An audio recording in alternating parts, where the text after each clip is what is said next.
You know that feeling when you check your mail and you pull out a letter from the IRS or like a jury summons? Oh, man, yeah. Your stomach kind of drops. Right. It arrives with this distinct, undeniable weight to it. You open the envelope, and the language printed on the page is, well, it's cold, it's precise, and it's absolute. They definitely aren't asking for your opinion. No, not at all. There's no suggestion box card to get your feedback on how the tax code makes you feel. It is a legal mandate, backed by the full force of the government. Yeah, you don't really get to negotiate that. Precisely. But Yeah. then, compare that physical sensation to pulling out a brightly colored flyer from a local car wash. Right, totally different feeling. Yeah, you glance at the car wash flyer, and sure, you might use it if it's convenient, but you can just as easily toss it straight into the recycling bin without a second thought. It has no real claim on your life. Spot on. So today, we are looking at an ancient document that the modern world frequently treats like that car wash flyer. People tend to read it as a polite suggestion, right? Right. Yeah, like a voluntary program for people who happen to enjoy church activities. But when you strip away the familiar assumptions and actually read the raw text, the grammar tells a completely different story. It really does. It reads like a wax-sealed imperial decree. From an absolute monarch who claims total ownership of the entire cosmos. Welcome to Reformed thinking.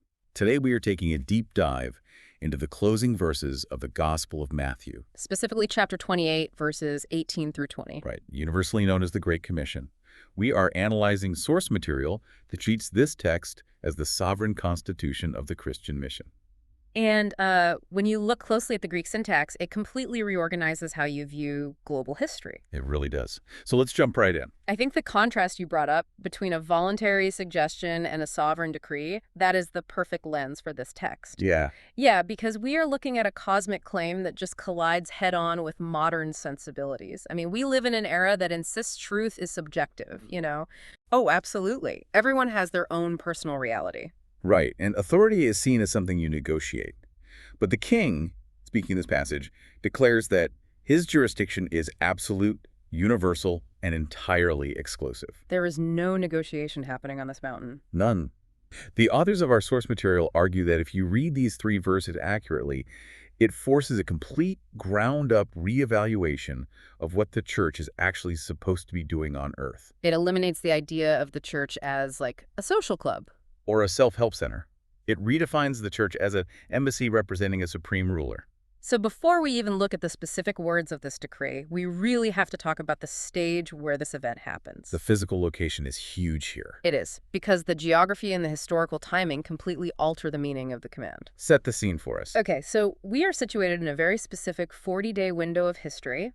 This is post-resurrection, around AD 33.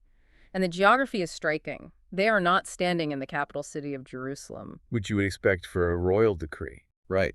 But the text says the 11 disciples went to Galilee, to a specific mountain. This region was historically known as Galilee of the Gentiles. So they are miles away from the religious headquarters. Yeah, far from the temple, the priesthood, and the political elite.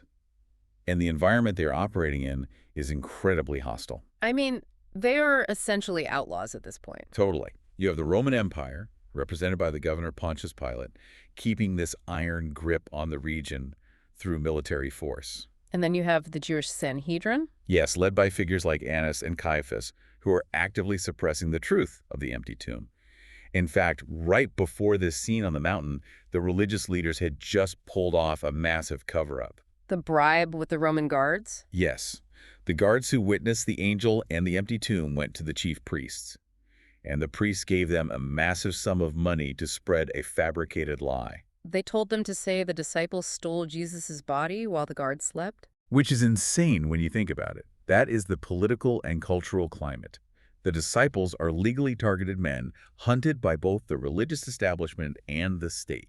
We really need to unpack the mechanics of that bribe because it highlights the sheer corruption of the capital city. Go for it. For a Roman soldier to fall asleep on that was a capital offense. The penalty was death, right? Spot on. So, for the Sanhedrin to convince these soldiers to walk around spreading a story saying, yeah, we fell asleep, the bribe had to be astronomical. It had to cover the risk of execution. Exactly. Precisely. Furthermore, the priests had to promise political protection. They assured the soldiers that if the governor heard about this, the priests would satisfy him and keep the soldiers out of trouble. So this is official, state-sponsored, deceit. It is a system built entirely on coercion, political maneuvering, and financial corruption. And against that backdrop, the 11 remaining disciples traveled north to Galilee as legally targeted men.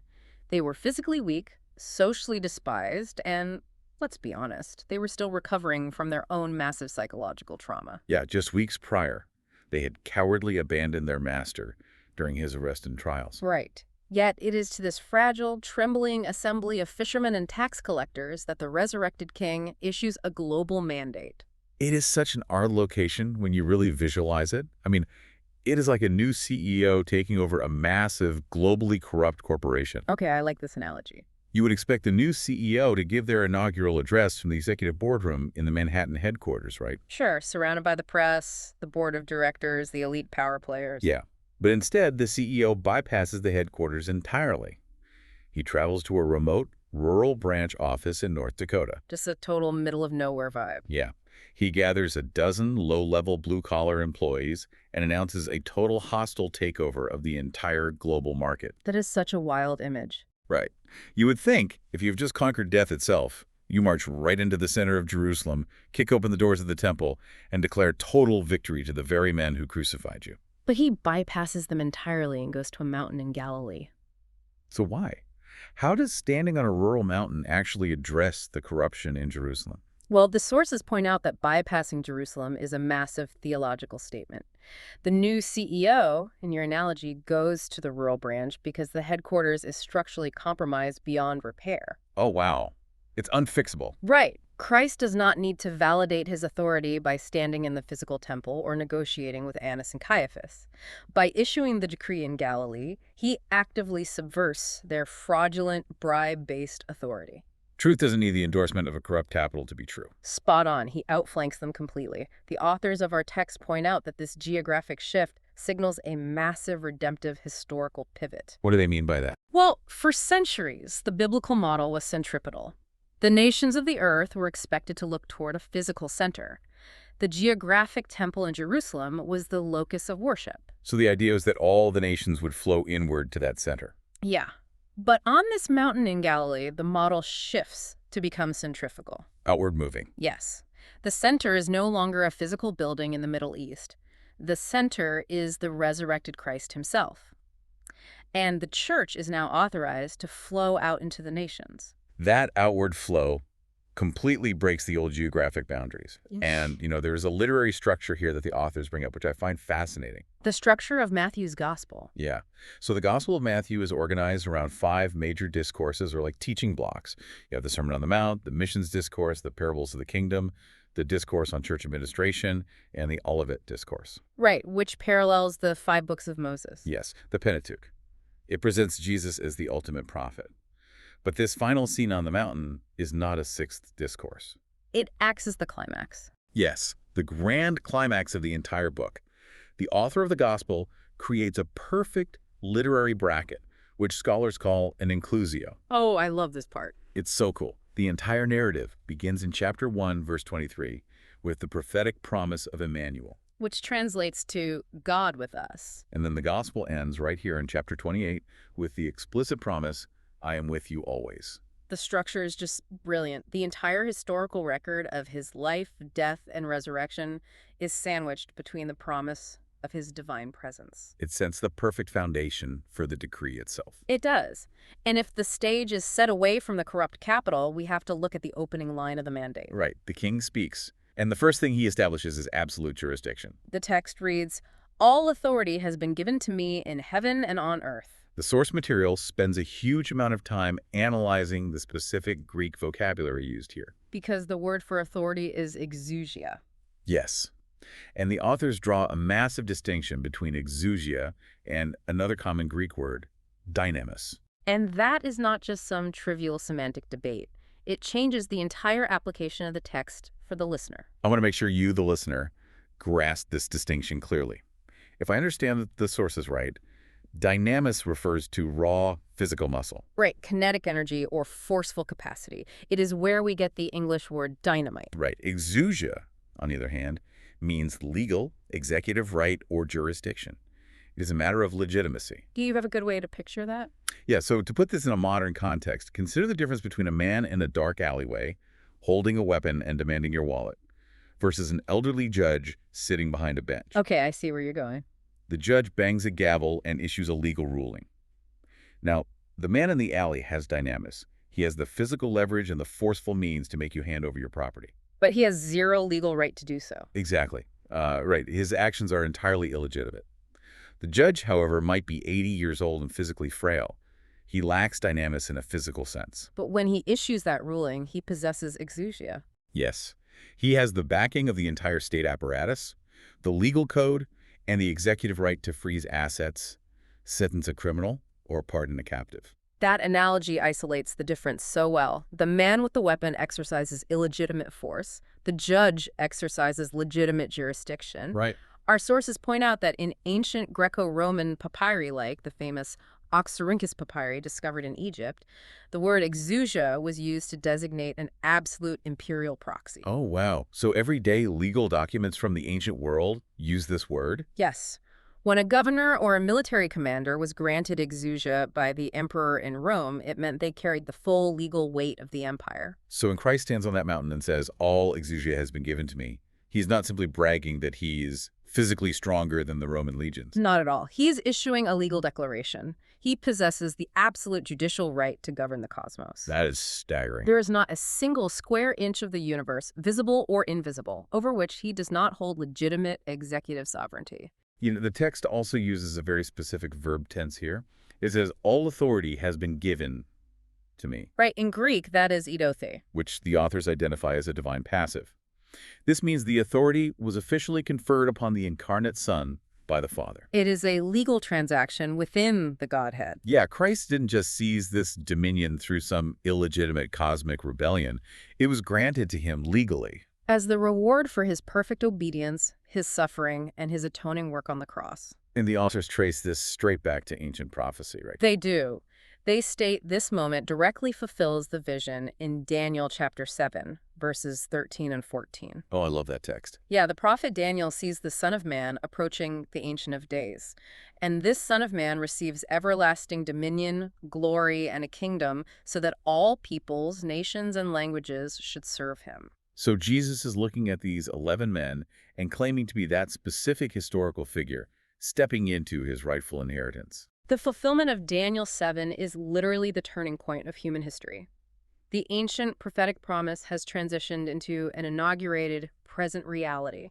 But why does this legal distinction matter for the listener today, like practically speaking? It matters because the mission of the church does not depend on securing human permission. Or enjoying political tolerance. Right, or building some kind of cultural consensus. Believers are instructed to operate from a position of a victory that has already been legally recorded and ratified in the heavenly courts. So when the church goes out into the world, it acts as the official ambassador of the supreme potentate. You do not negotiate with the world to carve out a small, comfortable religious space.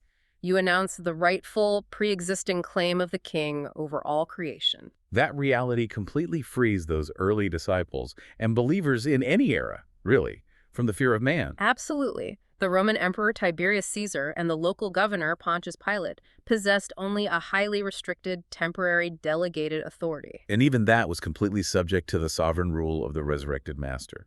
Yeah, it changes everything. But, you know, if a king possesses that level of absolute cosmos-level legal right, how on earth are his followers supposed to execute his orders? Do they just run out into the streets and start yelling at people to submit? Right. Because he holds total jurisdiction. His exact phrasing dictates the entire methodology of the operation.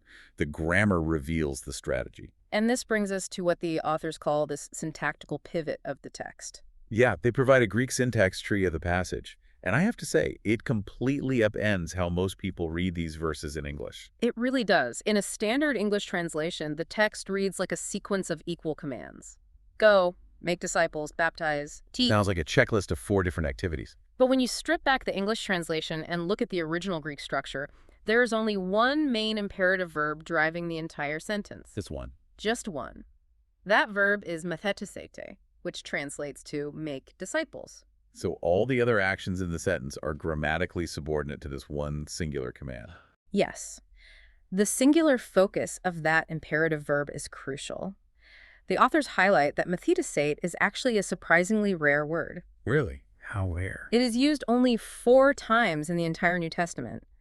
The command is not the much more common Greek word for herald, which is charishu, Okay. or the word used for bringing good news, which is euangelizomai. Which are certainly biblical concepts, but they focus primarily on the event of the announcement, right? The broadcast of the message. Right. Discipling is a completely different category of action. Discipling requires bringing converts into a permanent state of submission, learning, and formation. It implies a relational and educational bond. Exactly like the ancient rabbinic model, where a student attached themselves to a teacher to absorb not just information, but a complete way of life. Let's make that concrete for a second. Why would the king use such a rare, demanding verb instead of just telling them to get converts or gather large crowds? Well, think about the friction involved. Right. To me, it feels like the difference between running a digital marketing campaign to get people to sign up for a 30-day free trial versus a university admitting a student into a rigorous multi-year advanced degree program. Oh, that is a great way to frame it. Yeah, because a free trial requires almost zero friction. You click a button, you provide an email address, there is no long-term binding contract, and the entire focus is on immediate consumer satisfaction. And if you don't like the product, you just cancel it and walk away unchanged. Exactly. But a rigorous university degree demands total submission to a curriculum. It requires a complete restructuring of the student's daily schedule, financial sacrifice, and years of disciplined study under the authority of qualified instructors. I think that analogy hits the core of the issue perfectly. The rare verb methodisate carries the undeniable force of bringing persons into the status and life of lifelong learners. Followers, obedient adherents. Right. It is infinitely stronger than securing a quick verbal decision, or getting a signature on a card, or generating a massive emotional response at a weekend rally. The goal defined by the syntax is not superficial numerical growth. No. The mandate is the painstaking formation of a transnational, multi-ethnic body of believers who are subjected entirely to the king's instruction. And who reflect his character. Yes. And the target demographic for this massive educational and formational campaign is earth-shattering for the men hearing it. Because the text says to make disciples of pantata ethne. Which translates to all the nations or all the Gentiles. Mm-hmm. We have to pause and recognize the shock value of this phrase. Oh, it's massive. It officially dissolves centuries of geographic and ethnic restrictions. Just a few chapters earlier, back in Matthew chapter 10, Jesus sent these exact same men out on a temporary mission and explicitly commanded them not to go to the Gentiles. Right. He said, "Do not go into the way of the Gentiles, and do not enter a city of the Samaritans, but go rather to the lost sheep of the house of Israel." A first-century Jewish man grew up with massive cultural and religious barriers separating him from the Gentile world. Gentiles were considered unclean. And now, standing on this mountain, the scope suddenly becomes entirely global. The authors note that this moment fulfills the ancient promise given in Genesis chapter 12. Where God told Abraham that through his seed, all the families of the earth would be blessed. Right. Humanity was fractured and scattered in confusion at the Tower of Babel, but now, through this global mandate, the curse of Babel is being actively reversed. The shock to those Jewish fishermen just cannot be overstated. The ethnic middle wall of partition is completely broken down. The mission field is now the entire globe. But if the singular governing goal is making disciples across all these diverse cultures, the text must provide the precise mechanics of how that is actually accomplished. You can't just give a global vision without a practical method. Right. The authors identify 3 subordinate actions in the text, which they classify as attendant participles. Porthentes, meaning going, baptizantes, meaning baptizing, and didascantes, meaning teaching. And those participles derive their commanding force from the main imperative verb. Let's break those down. The first participle, going, provides the necessary outward movement. The church cannot obey the decree while remaining immobile, inward-focused, or parochial. The mission requires intentional deployment into hostile territory. But once you go, the second participle introduces the covenantal initiation, baptizing. Now, the grammar of the baptismal formula is where the source material gets intensely theological. It really does. The text commands them to baptize into the name of the Father and of the Son and of the Holy Spirit. Notice that it says into the name, singular name, but then it lists 3 distinct persons. Right. To the human mind, the math of the Trinity sounds strange. How can one name encompass three distinct entities? But the authors argue this specific phrasing is a rigid, non-negotiable defense of Trinitarian orthodoxy. In the early centuries of the Church, this exact grammatical structure acted as a shield against massive theological heresies. Like Arianism, which they discuss in the text. Right. Arius was a figure who essentially argued that Jesus was a created being. He famously claimed there was a time when the Son was not. So he denied the eternal deity of Christ. Yes. And then you had Sabellianism, or modalism. Right, which claimed that God is just one single person who puts on different masks, depending on the situation. Yeah, sometimes he acts like the Father, sometimes the Son, sometimes the Spirit. But the grammar of Matthew 28 crushes both of those errors simultaneously. It does. By using a singular noun, name, followed by three distinct proper nouns joined by the conjunction and, the text establishes the unity of the divine essence alongside the distinction of the persons. It proves that the Son and the Spirit are co-equal and co-eternal with the Father. The authors also point out a crucial sequence in the text regarding the order of operations. The grammar says to make a disciple first and then baptize them. Right. They argue this is strong structural support for believers' baptism. Which is the idea that the ordinances apply to those who have actively received the word and submitted to the king.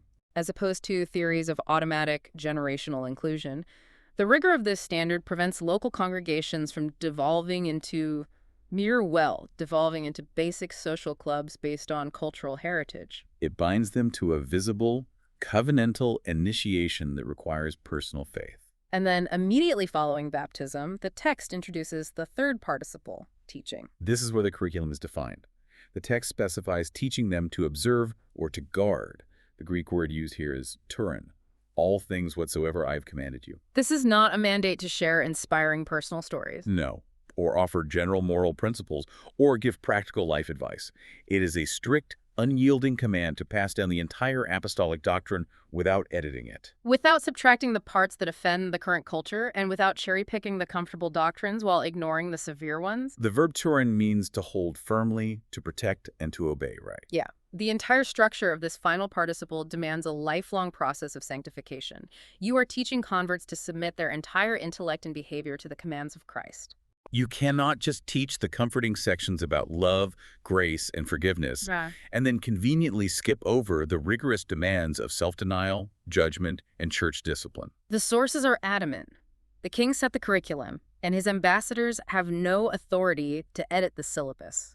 It is fascinating how the authors of our source material take this exact, uncompromising precision of a first-century text and aggressively apply it to critique 21st century cultural and religious trends. It creates massive friction with modern methodologies. Absolutely. We are transitioning now to look at how the authors view the modern landscape through the lens of this decree. And as we look at these arguments, our goal is to impartially analyze the logic the authors are using. Right. We are just looking at their claims. They look at the modern church and society and offer a very severe diagnosis. First, they fiercely critique modern evangelicalism, specifically targeting market-driven pragmatism and seeker-sensitive church models. The authors argue that a large segment of the contemporary church has abandoned the authoritative proclamation of the text in favor of sociological marketing strategies.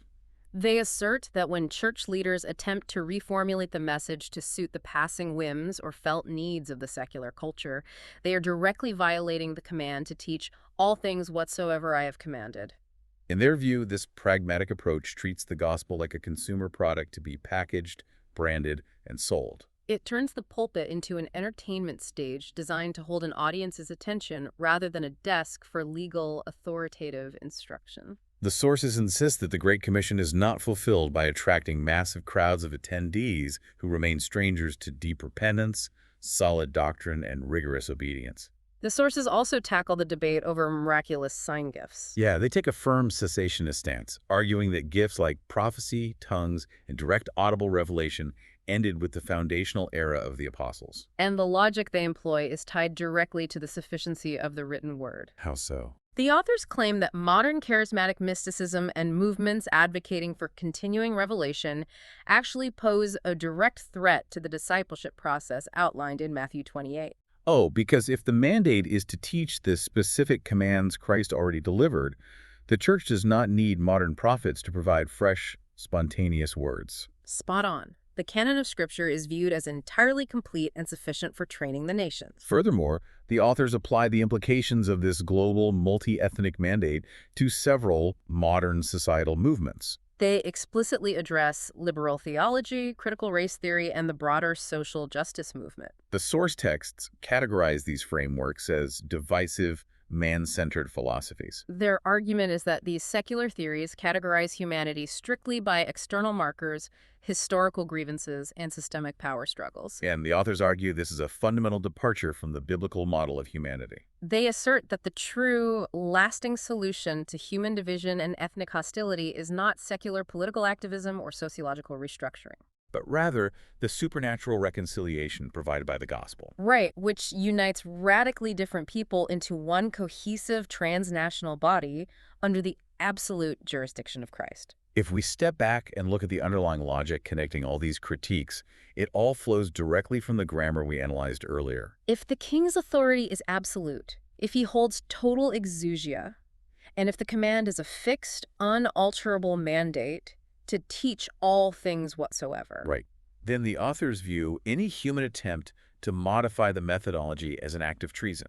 Whether a church leader is trying to alter the method through corporate marketing strategies, mystical experiences, or modern sociological frameworks, the sources insist the original blueprint is untouchable. It makes me think of a historical preservation society guarding a 15th century cathedral. Oh, I like where this is going. Someone comes along and says, hey, we should really bolt a massive flashing neon sign to the front of the cathedral to attract more foot traffic.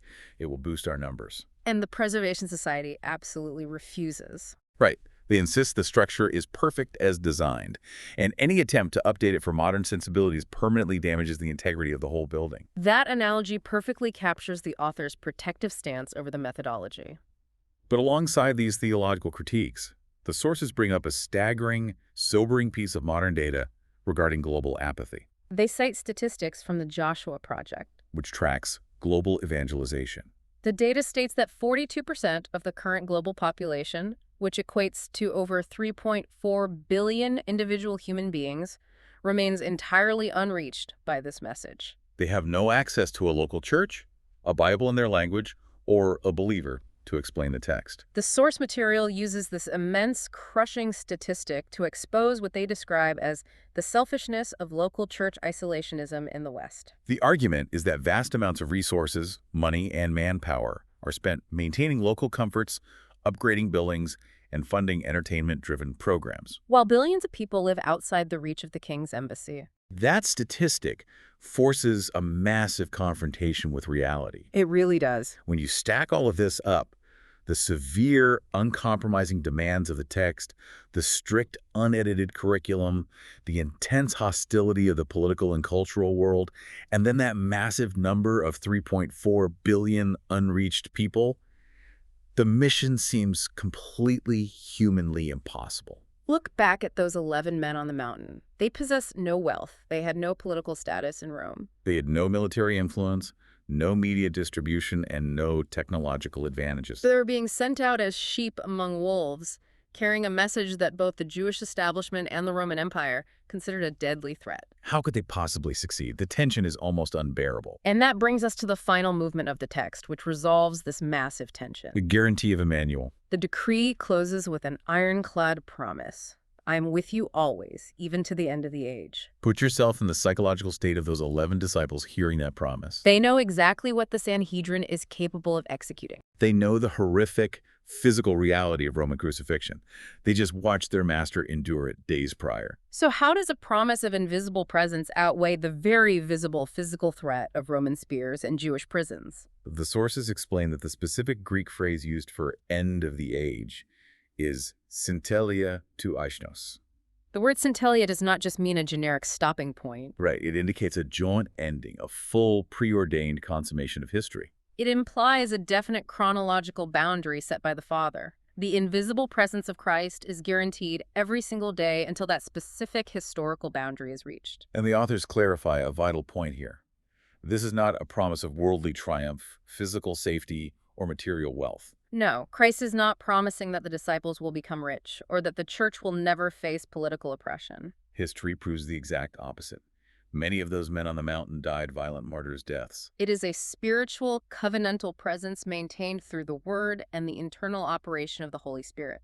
It is the kind of presence that sustains a believer through the darkest dungeons, through intense cultural mockery, and through physical weakness. The psychological anchor for those 11 men was the staggering realization that the one making this invisible promise had just visibly walked out of a sealed, guarded tomb. Death itself could not hold him. Therefore, his invisible spiritual presence was vastly more tangible and more legally binding than the visible armies of Rome.